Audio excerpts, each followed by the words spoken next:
All right, what is up, everybody? This is Alex once again with another episode of the EOT News Flash. This is episode 102, War of the Spark Prerelease recap. And a recap by myself is not very exciting, so I've brought in a good buddy of mine directly beneath me. If you're watching online, I'd like to introduce Mr. Chris Lasivita. Chris, how are you tonight, sir? Doing all right. Ready to talk about some Magic? Yes, excellent, excellent. Chris and I, we've known each other for a couple of months now. We play at dungeon games together. And the first thing I recognized about Chris when I first met him was that he likes Commander, which is a bit of an understatement, if I'm honest. Like, you really, really like Commander. Yeah. I'm not saying it's a sickness, but there's probably a program, at least 12 steps of program, to get to where you are. So the way that happened is, I started playing back in New Phyrexia. Good time to start. Good time. Yep. And I was pretty casual and whatnot. I actually started playing when I did DCI. I was traveling around the country and playing marching band and whatnot. And that's for whatever reason we all decided, hey, let's play Magic on a bus. Well, so, I mean, what else are you gonna do on a bus? Like, I'm with you. Exactly. So that's where I first started playing, and then as I found like some people that were playing, and I got into college and whatnot. At Florida Atlantic University, most of the people there played EDH. There was like maybe one or two guys that had a modern or a standard deck. Sure. So I just kind of started building my collection from there, and that's kind of the only format I really had available to me at the time. Mm-hmm. And I just like the randomness and like, you know, the fact that I can like go there between classes, spend like an hour or two playing one or two games, and actually, you know, sit there and play a game, not be super cutthroat about it. And I have a habit of not wanting to tear decks back apart. And then, so instead of, as I would, this is a cool idea, like I'll get some new cards, like, okay, I'll try to build a deck for this one, and then I'll try to build a deck for this one, and then all of a sudden now I have like 19, 20 decks. It's kind of gross, honestly. Only about 12 of them are playable at the moment. But that being said, they're more playable than I know some people are. So yeah. Oh, shots fired. Yeah. So I really have Chris here to thank for getting me like back into the format, because I was kind of like you know, I had a bunch of decks that were very rough outlines of decks, and I use the term loosely, and I just kind of I just broke them all but sold all the bulk and whatnot. But then I realized, you know, most of the people that play at our local game store play Commander, and so I thought, well, I need to have a deck. And so I had a pretty janky Bray deck that I never really enjoyed playing, and then I built a Zoni deck, and then I built Zagana, then I built Amara, then I built Chromium, and I've got like my computer right now is just the desktop is littered with legendary creature .edh .deck list. Like it's a horrible thing. See, at least it's your desktop and it's not your tabletop, because you should see my desk at work. There's a folder of paper in my desk. My roommates have to hate it whenever I start building a new deck, because I pull out all my boxes, all my rares, all my commons, like from all the different sets and whatnot. Sure. Okay, I know I have this card somewhere. I'm looking, and I'll spend like almost an hour looking for one card. It's like one card. It's always the last box. I think today the one I was looking for was what was it? It was something ridiculous. Yeah. I'm sure, probably from Odyssey block. There you go. No, it was actually not even that long ago. It was Alenda the Dusk Rose. So nice. So I found her. So that's for the vampire deck that I'm building currently. yes, and so to be chronologically correct, this is actually Chris's second appearance on the show here, because you with Ben and our buddy Rocco were all in the very first episode of Commander in the Dungeon, which I'm going to be finishing tonight, I'm pretty sure. And that's going to go live probably very, very soon. So that's a really fun Commander game that we played. There's more coming, and Chris is like very graciously just said, you know, if we want to build something, let me know, and we'll build it. So we've got a lot of cool ideas coming down the pipeline. I don't want to spoil anything just yet, but I'm pretty excited about getting to play a lot more Commander with you guys on camera. But before we just go off the deep end and do Commander episode part 2 for tonight, we want to talk about the War of the Spark pre-release, which was over the weekend. I got to play in 2 events. I think you played in 2 as well, Chris. I played in 4, Oh, and that's right. Sun- Sunday afternoon I sat there and I was like I felt like a zombie. Sure, So I sure. just I got my last 2 pre-release kits, I cracked them, and I went home. Nice, nice. Yeah, Yeah, it's a daunting task to play in all 5 events. Pretty daunting. and I did relatively well. I went 3-1-1 for the first one, and I should have been 4-1, but that's another story. And then uh, and then 2 3-2s, and then a 2-3. So Nice, nice. yep. I mean, for a brand new format, especially, it's a very unusual format, and Yeah. that's definitely respectable because I went 3-2 in both of mine. Got blown out by a couple of just really bad mulligans and some oppressively powerful decks, I will say, attributed to some of my loss. Yeah, I'm not gonna begrudge anybody who I played against, but for such a brand new format, because we drafted a ton of Ravnica Allegiance and Guilds of Ravnica. I'd like to think that we had a pretty good handle on that format. But coming into War of the Spark, it just completely flipped it on its head. No more guilds to draft. You've got planeswalkers in every pack. Give me your initial impression of just what War of the Spark Limited looked like from your initial view of it. So most people, I know when you were talking about it and like going over all the pre-release cards and like going over all your different videos for the different colors, you were saying it's going to be more of a bear format, it's going to be a lot more grindy, and so on and so forth. Yeah. You hit it on the head. at least as far as sealed goes. Yeah. Obviously, we haven't drafted yet. At least I haven't done any on Arena just yet. I don't know if you have or not. I will say maybe not necessarily bear format quite as much, but I did see a large amount of them. The only reason I say not quite as bear heavy was because these games were able to go so long. Yeah. That you were able to drop like your bombs. No easily, problem. Easily. Yeah, if you drew it, you could guess it. And between the Davriels and the some of the more common hand control and just misplays, honestly, I think I ended up in top deck war maybe 4 times over the weekend. Sure. And one of which those times was that game where I tied at the end for round 5 on the Friday night. Oof, and that's a rough one. Game 2 we were in top deck wars. I was at 22. I had him at 1. I could not find 1 point of burn, and I milled myself out first. Yeah, it was sometimes that happens. Draw pass. Yeah, definitely. Well, tell us about what you played. So you played in 4 pre-releases. Tell us about the decks that you played in really quickly here. We can kind of break those down and talk about some of the cards within them. So the 2 events that I felt like I did the best with, I went red-black, and it was more mid-range. Okay. So let me see if I can find the card that I had as my pre-release. So my first pre-release pack, my 2 pre-releases were, here we go, 1 and 2. Nice. I had Angrath and Dreadhorde Butcher. Yeah. So right off the gate, I was okay. I'm going red-black. It's just what's going to happen here. Yeah. And then luckily I was able to pull a fair amount of removal. So it was that I had 2 of the Spellgorge Weirds, which the Weirds were probably one of my favorite cards of the weekend to play. Card's super good. So good. I like the fact that it says non-creature spell and not instant or sorcery. Right. Card is so all powerful. Those planeswalkers Yes. were able to trigger off of it. And then the Burning Prophet. Yeah. And between those 2, and then a pretty heavy removal package, like I had a couple of Jaya's Greetings. If I was going up against someone more control heavy, I was able to sideboard in a Davriel Subterfuge. Mm-hmm. I actually didn't play the Heartfires. I needed my creatures out more Than sacrificing them, yeah. Yeah, so there's the option to sacrifice a Planeswalker, but with these Planeswalkers and their static ability, they're essentially just killable enchantments. Yeah. And the enchantments on them were entirely too good. Yes.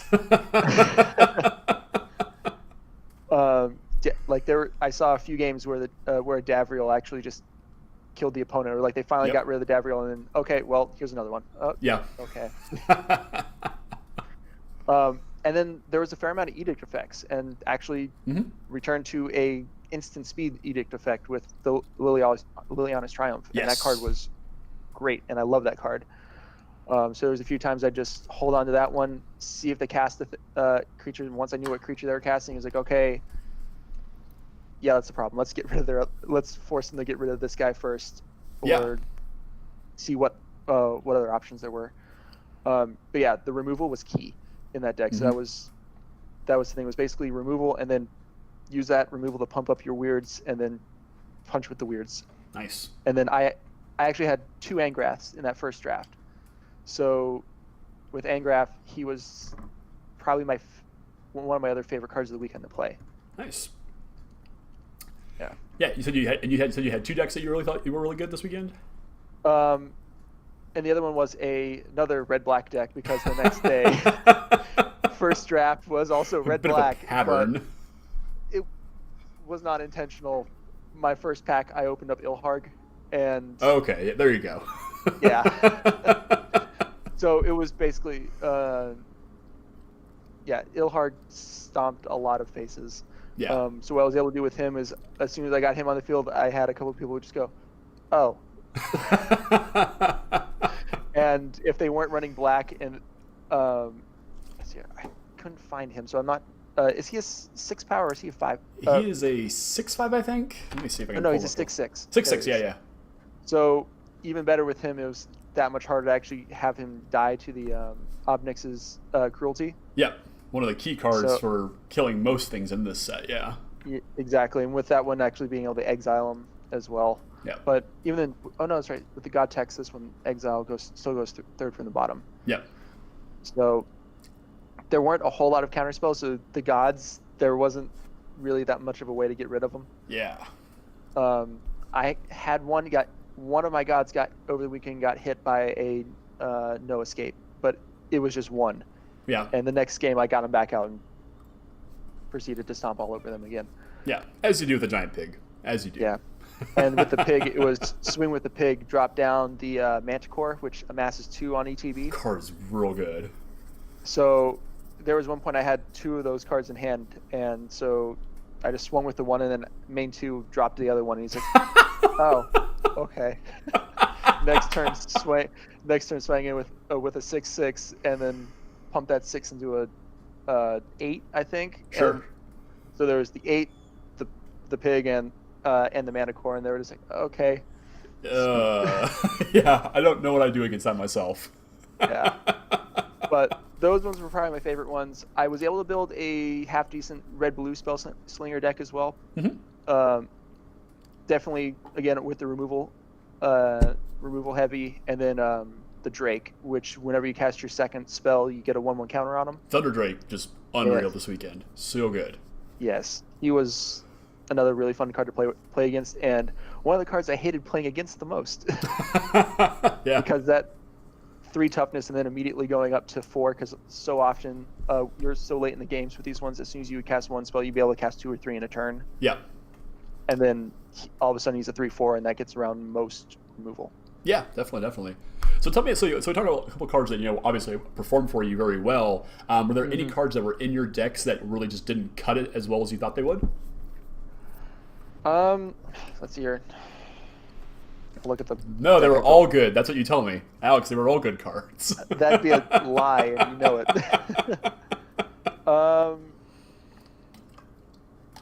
Let's see here. Believe it or not, Vizier the Scorpion, I wasn't too happy with. Really? That's interesting. He came down, and a lot of people would just immediately blow that one up, and whatever fair, you had fair. amassed was just immediately removed thereafter. Sure. Huatli, I was able to get some life gain on it, but most of the decks I was playing, the toughness was actually lower than the strength. Which, awkward. Yeah, so I was like, oh, so I do less, but I gained some life on this one at least. Yeah, not bad. Who else?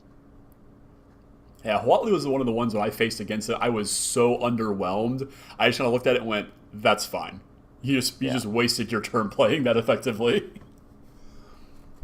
Who else was I not super impressed with?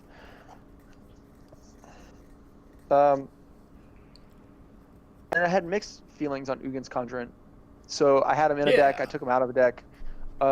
He's definitely powerful. Like if you can get him out early enough, and then he can definitely swing for a good bit, and gets around Death Touch. He does. Because you take the counter. Does he really? So I pulled the foil one here. So this guy, and then if damage will be dealt to it while it has a 1/1 counter. Oh, that's right. You prevent the damage. Prevent that damage. Yeah, and yeah. 1/1 counter. And there was a surprising amount of Death Touch in this format too. I only really saw 2 creatures, but the people. They're commons though, so they're everywhere. One was an uncommon. So there was the Nantuko, which was the green one. Common. Yeah. Yep. And then there was the green-black. Yeah, Vampire Paradise Predator, Hawk. Yeah.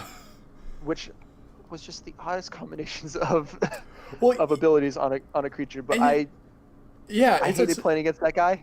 It's such a weird card too. Yeah, and like when I looked at it, when Ben and I reviewed it, I looked at that thing and went, "Well, it's just Vampire Nighthawk with a Bird of Paradise attached to it," so I'm calling it Vampire Paradise Hawk, which frankly isn't a very good name for it, but I do like it a little bit.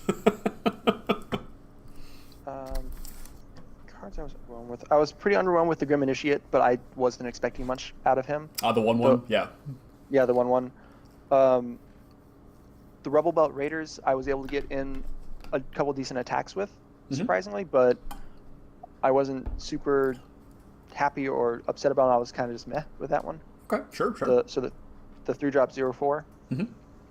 And then Living Twister, I had a... That card was following you all weekend. So I pulled that was a pre-release for one of them, and I think I pulled 2 more. And so it kind of forced me into a red-green deck for one of the pre-releases, and I did not do so hot that one. And to be fair, I had a very bad misplay in a game where I went to kill a creature instead of, if I had just put it at their face, I would have just killed them. Right. And that was just not paying attention to the board state. It happens. It happens. And then what else? Nahiri was kind of underwhelming. Yeah, that was when I was also a little bit, but when she was good, she was great, I thought. Yes, so she was one of the few things that can kill kill one of the gods. Yeah. Just because everybody was swinging with those things constantly, so it's like, okay, I finally have something to kill it with. Yeah. As long as it was sideways. Yeah, and this is something that I'll highlight as well. All the Planeswalkers that have just an absurd amount of loyalty on them to start with, just absolutely killer throughout the entire weekend. I thought they were so good. Mm-hmm. Yeah. I didn't see many Arlens, so I didn't have to deal with that one too much. So I didn't see a single one either. I think I had pulled like 1 or 2, but with it being a 6-drop and making a 2/2, even if it is multiple 2/2s and they come in as 3/3s, like it's still at a 6-drop. You want a little more impact, I think, immediately. Almost definitely, yeah. But I think Arlen belongs in sort of that that more accelerating kind of a deck. So I think it's more like a 5-drop or a 4-drop if you're actually really lucky. But I can certainly see the argument for playing against. But just like Army in a Can style, like she generates 3/3/3s. Like it's just such a powerful engine towards the late game. And that's one of the few decks that can actually really proliferate a lot of the counters as well. So I haven't gotten a chance to play her myself, but I think she is quite good. So I think she'll be a lot better in draft. Most definitely. In the sealed, it was kind of rough because you had to be really lucky with all your pulls in order for her to be more playable in your deck. So sealed, but draft, I think she'll be great. Oh yeah, absolutely. So we talk about. Oh yeah, go ahead. Yeah, sorry. Oh no, I was going to say Evolution Sage. Luckily, I didn't run across many of those. Whenever I saw those ones, that card's terrifying to play against. Absolutely terrifying. I only saw 2 people playing it because a lot of the Planeswalker heavy decks I came up against were Esper. Mm-hmm. So luckily they weren't splashing in the green for it. But when I did see it in a Planeswalker 2, I was like, oh boy, here we go. Yeah. Evolution Sage is unreal power. I got to play against only once, and it proliferated twice before I killed it. And as soon as I did, I just felt infinitely better about everything. Life in general got better. The one time I played against it, there were already so many 1/1 counters on the field because they had it's the the green guy that puts the 1/1 counters on everybody, and then they can tap for mana. Oh, Jiangu, I think is how you pronounce it. Yeah. So they had that in a Mobu. And Oh dear. yeah, I was a little behind that game. A little bit. We'll talk about cards that you were behind against. What were some cards that you just were absolutely blown away by? Whether it was regardless of the deck and who played against you, but like what were the cards that were just absolute stone cold nuts against you? Ashley got hurt. Ashley, yes. The fact that and with that one, I saw 2 people over the weekend that had a Jace in their deck as well. Yeah. And what they were able to do, they were able to Jace. They were able to mill themselves and then still exile your graveyard. Yes. Or, hey, I'll just mill your graveyard, and then I attempt to mill you out, and I'm just like, okay, here we go. And on top of that, I tried doing this to an opponent one game, and then they dropped a Jace. Like, oh no! So you fed the graveyard already? So 4 cards left in their deck, and it's like, oh, so thanks. It's like, oh, okay. Well, what can you do? Right? Yeah. As far as other cards, luckily I didn't see many Elder Sparks, but usually, yep. Unless you're going up against a deck where they just were running all of their Planeswalkers, which there weren't too many people doing that. Like they would usually only be able to hit 1 or 2 Planeswalkers, and then not even be able to necessarily add the loyalty counters to their own. Oh, sure, yeah. It was more or less just a 2-drop kill Planeswalker spell, which is still great. Oh, but yeah, it's still fine. It was not the bomb that everybody was anticipating. Yeah, most definitely. Yeah, any other cards that were just just blew you away in terms of like maybe misevaluation of digitally, and then just to see them play just completely change your mind on them? Well, luckily I watched all your videos beforehand. Alex, I didn't misevaluate anything. No, there were a few that I would play and be like, oh, maybe, should I play it? Should I not play it? The baubles were a little bit more useful than I gave him credit for at first. The baubles? I'm trying to remember what they were. It was the 2-drop, enter the battlefield, draw a card, and you could pay 2, tap it, sacrifice. Oh, the filter one. Yeah. Okay. So just the fact that it was a 2-drop, draw a card, and then you can still filter it later. Like I had that come in use in a couple of games. Okay. Especially with the 3-color decks and there not being any gates in this format. Yeah. No gates hurt. No, I'm with you there. I'm with everybody I heard all weekend just bemoaning, God, if I could just use some gates. I'm like, you guys don't want gates in this format. This one becomes dumb if there are gates. Then the other one that I wasn't super blown away by was the land that you can pay 1 and sacrifice it and then cast the thing at instant speed. I thought that was going to be a little bit more of a play. Sure, yeah. Emergent Zone, yeah.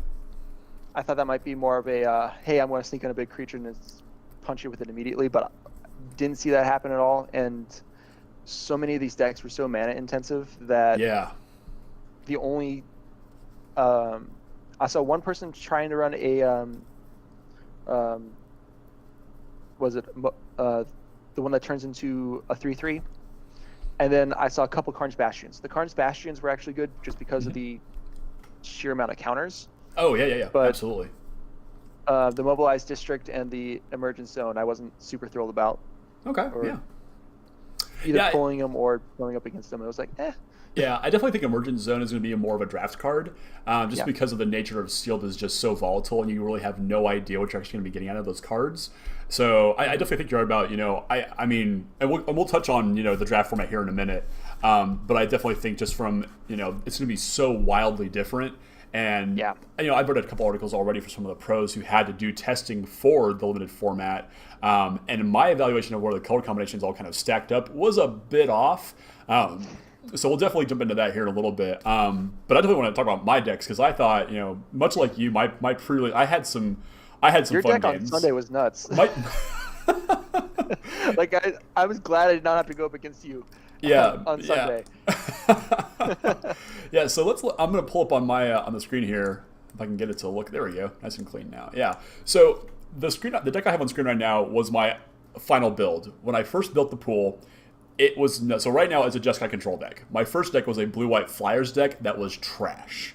It had zero presence. Like, it had to aggro my opponents out, otherwise I was just dead. So I started out 1-1, and I just said, you know what? After losing to a ton of planeswalkers, because I had only one planeswalker in my blue-white deck. I only had the Wanderer. And then a buddy of mine was like, well, just put all your walkers in there. And so I ended up with what I have on the screen now, which is basically this blue-red pseudo Jeskai planeswalker deck. So in this deck, I got to play Saheeli, Tibalt, Ashiok, the Wanderer, and Nahiri all in the same deck. Yep. The only walker I didn't get to play in my pool was Davarel, who I got to play the following day. But like this deck was so just absurdly powerful when it was all working correctly. So I also had Role Reversal, Solar Blaze, Sarkhan's Catharsis. Lots of good. I was really impressed by the Sky Theater Strix when you cast a non-creature spell. Gives a +1/+0 to the end of turn.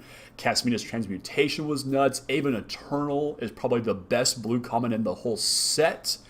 And then a nice big finisher in Kiora's Dambreaker. Also had Thunderdrake, which you mentioned. Just I was really impressed with just how good this deck came together, because I had completely miss of value, because I was of the opinion that this is not a splashable format, and I could not have been more wrong. So if you go back and watch the Gold episode, I was wrong. I will own up to that right now. If I was lucky enough that I had Mana Geode and Fireman's Vessel in both of my pre-release pools, so that's how I pulled it off. But unless you have that fixing, I still think you're pretty bad off to splash, but you can make it work if you need to. I don't think I pulled a single Firemind Vessel the entire weekend. It's a surprisingly good card, but also surprisingly terrible. Like, if it's a horrible top deck, it's not what you want to play on turn 4 if your opponent's already playing creatures. But once it gets going, my God, it's terrifying. And that was the whole thing with the set, like getting like a little bit of a board presence so you can set up all your walkers, and then once if you had 3 walkers on board, let alone once you get later games start adding 3 or 4 or more, like once you get that, it's like, what are creatures? I don't need these guys anymore anyways. Yeah, the advantage just spiraled out of control. I mean, Tybalt was an absolute powerhouse. I was so blown away by the fact that those devils that he makes are shocks. Saheeli completely blew my expectations away. Footlight Fiend. Footlight Fiend, yeah. You get to make 2 Footlight Fiends for the price for 3 mana, and your opponent just can't gain life anymore, which, whatever. And then, like you mentioned, Ashiok is just the truth in this format. So you say whatever to the life gain, but I got blown out by a couple of Johnnies and some Sorens. I did too. And whenever I came up against those ones, it was like, oh no. Yeah, that was Where's the deck. the Yeah, that was the deck that I played against that made me switch from that blue-white version into this Jeskai version, because the guy I played against had 2 Ajani's, a Sorin, and something and Teferi. And I just thought, if I can't play my Planeswalkers, I'm not going to win in this format. So I definitely had to retool. But yeah, I was super impressed with this deck. Getting to play as many rares as I did, getting to play Role Reversal and Solar Blaze gave me some really good late game inevitability. A lot of the spot removal, so like Casmina's Transmutation, Callous Dismissal I thought was really good too, even with just the incidental MMS. And then Jaya's Greeting is also just super powerful as well. And then at the sorcery speed, there was the enchantment, Casmina's Transmutation, and that thing saved me against a few Thunder Drakes. Yeah, absolutely. And I even saw one person turn their army into, like they transmuted their army with the Casmina's Transmutation and actually bumped it up by 1 power. To make it 1 bigger, sure. And just was able to punch in for that 1 extra little bit of damage. Yeah. So my deck on Saturday was good. My deck on Sunday was truly just mind-bogglingly powerful, and it's up on the screen now. So I actually showed up late to the Sunday pre-release. I thought it started at noon, but no, it had started at 11, and so I walked in like 15 minutes into deck building. I'm like, all right, what are we going to do? It's going to be fine. It's going to be fine. And it was, because, so I built Grixis control on Sunday, and so I had double Soul Diviner, the one that you can tap and remove a counter from a land creature or Planeswalker draw a card. I had Ashiok again. I had Davaro, which was just absurd. God Pharaoh's Statue, just the most heartbreaking card to play against. If your opponent's behind on mana and you cash that, and you're like, the game's over. I'm sorry. And I had Commence the Endgame and Liliana Dreadhorde General, who is as That good. Lily was, yeah. She's the truth. I've never played a card, looked at the board, and went, "Oh, you lose." Like, just ungodly powerful. The fact that she draws you cards, just Yeah. I and mean, immediately makes you a 2/2 blocker. yeah. Which then you can use it, sacrifice it, To draw whatever you need to more do cards. with it. Exactly. But like 70% Um, of the time I cast her, I was just like -4. Just nuke this board, nuke it to hell. I don't care. But yeah, this deck was also, I thought, really cool as well. My Sunday deck. Oh yeah, go ahead. Yeah, Yeah, my Sunday deck, I actually ended up building 2 decks because that's right. You did. Yeah. and I was actually able to switch between the two. So I had like a red-blue Spellslinger deck, and then I had a green-black kind of pseudo control deck, I guess. Yeah, kind of mid-rangey. Yeah, kind of Jundy. Yeah. So I had 2 finales and a Massacre Girl. So Yes. yeah, and then on top of that, I had the finale of Devastation. I had the finale of the blue one, Revelation, I think, the blue one. yeah, and that one I pulled was a foil, so that one was pretty. Nice.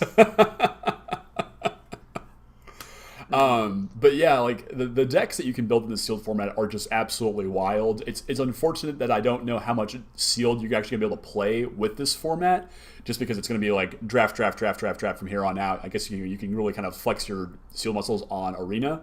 But yeah, just from the pre-release alone, it gives me a pretty good impression of what's gonna come in this format. And I definitely think that I misevaluated. Like, obviously, I've already said, I misevaluated the fact that you can splash colors in this format. You absolutely can if you're sealed. The one thing that I would say, if you are going to play in a sealed tournament, play every damn Planeswalker that you can. It doesn't matter. If you don't think it's good, just wait till you play it. And I guarantee you, your opponent's going to have to reevaluate the board and just really kind of figure out what to do instead of attacking you. They're just so damn powerful. And then some of them, like even Teo, like Teo's still bad. Teo's still bad. But that being said, by throwing up those walls and then by having them not be able to force you to necessarily sacrifice creatures, or like target player does X. Oh, sure. So he's effectively, you have protection from you have hexproof. So I mean, yeah. So all like those things Shadow that were, Fury and like, whatnot. not only that, but also I was running a few of the Sarkhan's, like the 5 damage to Catharsis. Yeah. Sarkhan's Catharsis. So I was able to get in 5-10. I think one game I got in 15 points of damage with the Catharsis. Yeah. So it was just getting away around that and just building up all those walls. Like even that is something else just to force them to swing at. Yeah. And that's just allows you to get further into your late game and just keep building up your board. Yeah, absolutely. Now, and I will say, and this was my one critique of the sealed format. As much as I'm going to praise the Planeswalkers, I do have to really kind of harp on them a little bit because I think that they are too good, actually. It's really discouraging. I mean, I didn't open a single, aside from Liliana, I didn't open a single non-uncommon walker all weekend. Not a single one. And when you're playing against people who have multiple rare walkers in their deck that they can actually play and cast, this format gets really demoralizing very quickly. I had a board I was playing against a Teferi, an Ajani, and a Sorin, and I just sat there like, I don't know what to do anymore. I can't win this game. There's nothing I can. Yeah. This is one of the few ones that I did pull for rares that were actually in my limited pool. I got a box, and in my box I got a good number of other ones. Yeah. But Vivian's insane too. Yeah, the giving any of your creatures flash it was great. So it's like, oh hey, cool. So I can actually play this like a control deck now, or it's like, okay, cool, there's no targets. Now I can flash my creatures. Yeah, I had a Ronus flashed in against me on Sunday. They went to declare attacks, and I can like, okay, I'll block. He's like, before you declare blocks, I'm like, what? And he's like, Ronus. That's lovely. Thank you for killing me. Why would you do that before declaring blocks? Why not after declaring blocks? I don't know. He was just, I mean, I was already dead anyway, and he was like, well, if you're going to block like that, now you're going to have to block like this and really get screwed. Fair. But yeah. Oh, that's right. He had 2 gods in his deck too. Yeah, he had a Ketra and Rona. Yeah. Oh, Lord. Yeah, it's the decks like that. But that was the other thing. So the gods, Ilhard was absolutely a bomb. Yep. For that I can't vote against. The other ones definitely had board presence, but they were not immediate game winners. Yeah, I had to play against Bontu. I conceded on the spot to Bontu because I was just dead regardless. I played out against Kefnet, but still lost to it because he just had one more land to play and be able to, that was the game I actually tried to cast Liliana and win, and he countered it with no escape. Which, it happens. Yeah. But yeah, I do think you're right. The gods, definitely are powerful. But you definitely, some of them do need a little bit of support to go with them. Same with the Planeswalkers, honestly. They're very powerful, and I think if you can play them in your sealed deck, you absolutely should. But I do think that we're going to see a really hard left turn when it comes to drafts. My initial evaluation was that I was going to put like green, blue, and green, black at the very top of the pile. But by all accounts, all the articles I've read so far put blue, black, blue, red, and white, green at the top. So did you have an initial evaluation on what draft is going to look like here, Chris? Black is going to be everywhere with the removal. Yeah, that's a fair statement. Yeah. The removal in this set was just everywhere. So I cannot. Needs to be, yeah. If you did not have at least maybe 5 or 6 solid pieces of removal and a couple other spotty ones, once it gets to the late game, you're just gonna get plowed over. So that was one thing I definitely felt like. And in late game, you can definitely go a little higher on the mana curve with this one than you could have in the last 2 formats. I feel, because with allegiances there was Simic and the Gruul ones, and Gruul was this Gruul last one or the one before? Gruul's last one, yeah. And with those 2, it was like, okay, I can just aggro out, and I hope you have some way to stop it. And unless you're going Esper Control, it was kind of like good luck.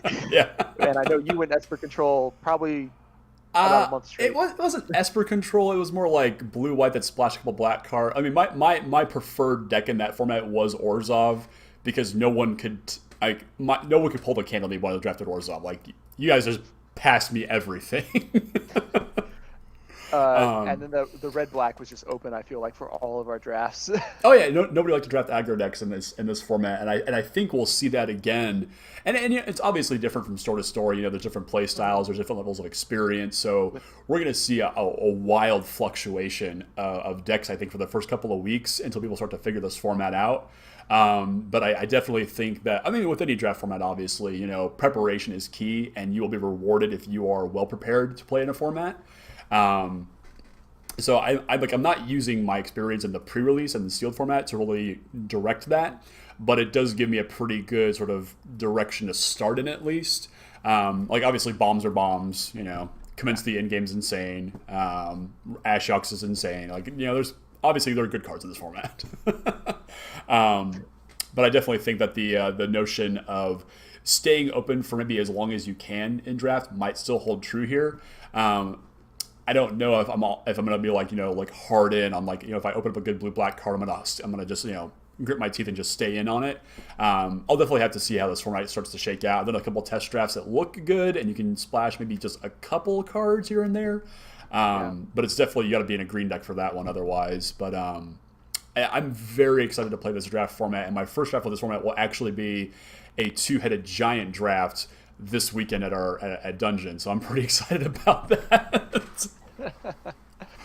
I need to see when I'm going to be able to make it to a draft this weekend, because I want to get the Bolas Citadel for draft weekend. Yep.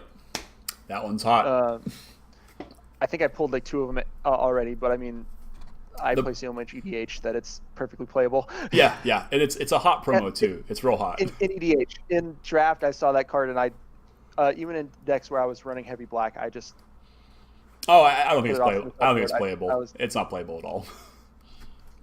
Yeah, but so initial thoughts on More of the Spark. I would say that we were kind of spot on, but very much, that it's such uncharted territory. Obviously, it's such a new expansive space to really kind of start to play in. So the one thing I want to ask you, kind of as we wrap up here, Chris, uncommon planeswalkers. That's the thing of the set. There's 36 in this set. Do you like this design philosophy? And if you see it moving forward, do you want to see them continue to do this, or do you want to see them return to form Mythic Walkers only, and this is sort of just like a one-time special thing? So I don't mind the uncommon walkers. I wouldn't mind if maybe going forward there's 1 or 2 uncommon walkers. Not 36. I mean, this is obviously like just like how Kaladesh was all in on the artifacts. Yeah. Here they're going all in on these planeswalkers, and Dominaria it's nice for to have a lot more legendaries. variety on them. Yeah, absolutely. But if for the next year and a half or so, if I only see rare and mythic walkers, I'm not going to be too upset. Yeah. The one thing I will say about the uncommon walkers is that it really lets them flex their identity, because you don't have to make a +1 that does a thing, card advantage, removal, win the game sort of planeswalkers as we've seen in the past. Right. So I do like seeing them sort of flex their identity a little bit better, even though it might be a little bit more limited design wise. It still gives them a little bit more of a distinctive. This is what this planeswalker does, because that's all it does. And I've always been a big fan of like enchantments and like board effects. Oh, sure. So with the way they're treating all these ones, they're effectively treating them as killable enchantments that just have an activated ability. So Yeah. I actually like that on them a lot. Yeah. Like, I think they're perfectly playable. I think that they're not super broken, as long as there's not a million of them going around in the set. I mean, you're gonna have, let's see, 24 in a draft, so it's a lot of planeswalkers. And not everybody's going to do pack one, pick one, because there's going to be other rares and whatnot to pull in these things that if absolutely. you don't pull them, you're going to be looking a little dumb. Yeah. I mean, I'll have to evaluate it when I see my first pack to open, honestly. What do I take? Do I take the walker, or do I take a rare? And just kind of, roll it from there. So, yeah. So I mean, pack one, pick one's always going to be the rare walker, right? I mean, most of the time I would think, except unless it's Karn. Yeah. Poor Karn. Yeah.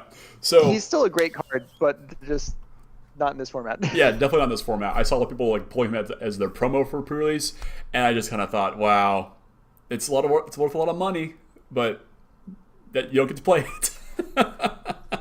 Same with Nicol Bolas. I mean, I would put Nicol Bolas in my Grixis deck in a heartbeat, like no questions asked. Yeah. The mana I think was a little too restrictive for sealed, most at definitely. least. Most for definitely. sealed, way too restrictive. But for actual draft, if you can get a couple of those geodes, Yeah. or like the interplanar beacon, Yep. I think you'll be golden. Yeah, absolutely. So obviously, draft is going to be kind of the focus for the next couple of weeks for a lot of us. Give me your number one top pick. Pick one, pack one. Chris goes all in on this card and drafts around. I don't care how janky it is. Give me your number one. Give me your number one. Oof. Probably a card I didn't actually get to pull this weekend, which makes me sad. But Aw.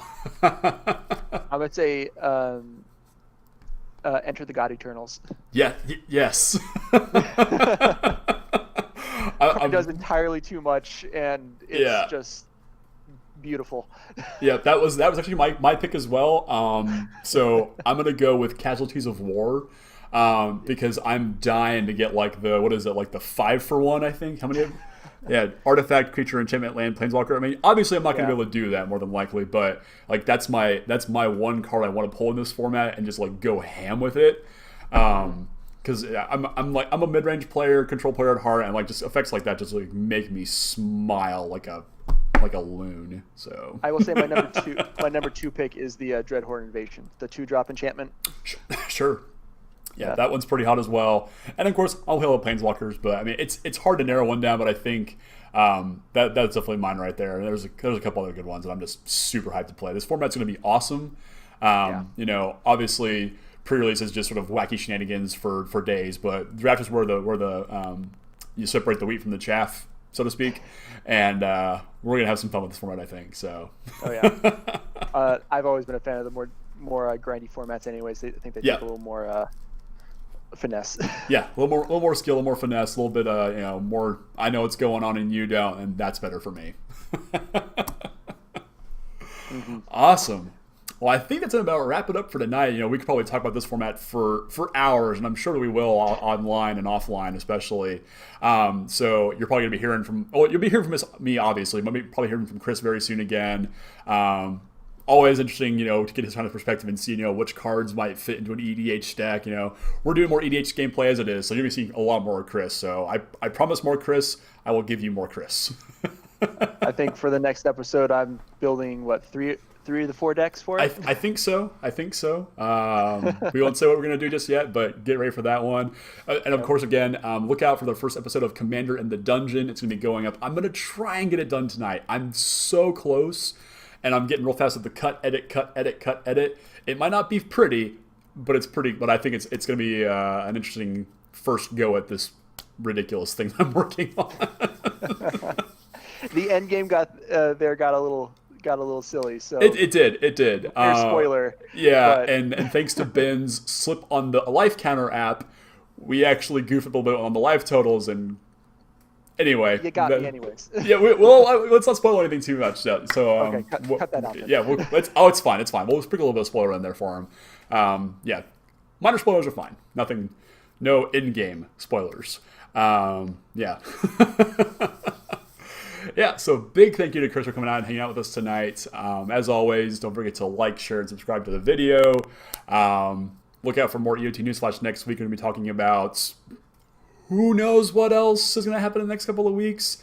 We'll have to talk about the Mythic Championship, of course, with Modern and the London Mulligan very soon. So Magic is crazy, as always. And, of course, you know, we have Modern Horizons right around the corner, too. So, yes, my jam. So I think they said 12, like minimum double-digit abilities in this set. Yes, double-digit mechanics are in for Modern Horizons, and that makes me smile. And you know, there's going to be somebody bringing their kid or something like that to draft, and he's going, "What does this do?" It's like, read the card. Just read the card. RTFC, kids. RTFC. So that does it for tonight, guys. Yeah. Mm-hmm. RTFC as always. That's why I stopped bringing my brother. Yeah, that's fair.